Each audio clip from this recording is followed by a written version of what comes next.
नमस्कार मंडळी, सगळे बरे आहात ना? माझी ना जरा धावपळच आहे बघा. काय करणार? पर्यायच नाही हो आपल्याकडं. दुसरं ऑप्शनच नाही. सासू नसल्यामुळं त्यामुळं जरा धावपळ चालू आहे. ते आल्यानंतर निवांत रिलॅक्स बघा मी. माझा होता शिरगावचा बाजार.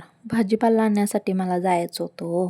कारभाऱ्यांना म्हणलं की चला की जाऊ. कारभारी थोडे कट्टाळले हो. म्हणलं असू दे लाडीगुडी लावून आपलं कसं तरी घेऊन आले बघा भाजीपाला आणण्यासाठी. 5वीलाच पुजलं होतं हो आमच्या. 4 दिवसाच्या वर आपल्याकडं कुठली वस्तू राहत नाही. मला वाटते सटवाई लिहिताना पेनातली शाई वगैरे संपली असेल. त्यामुळे ना हे सगळं माझ्यासोबत असं होतंय. कुठली वस्तूच टिकत नाही. त्यामुळे आले होते स्टेशनरीत बांगडे घेण्यासाठी. हातातल्या बांगड्या काढून टाकल्या आणि नवीन घातल्या. हे आमच्या मेघगावानी ह्या गावातल्याच आहेत का बरं.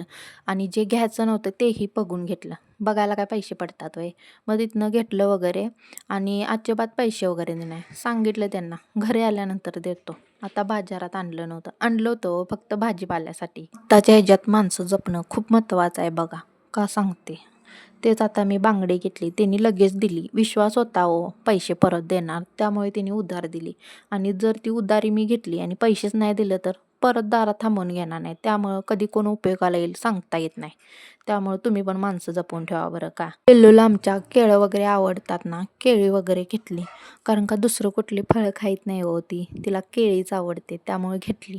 आणि बाजारला आलोय म्हणल्या भजी आणि वडा घेतल्याशिवाय जाणार आहे वे. तीही घरच्यांसाठी घेतली. भाजीपाला घेतल्यानंतर लगेच आले बघा कारभारी मला न्यायला.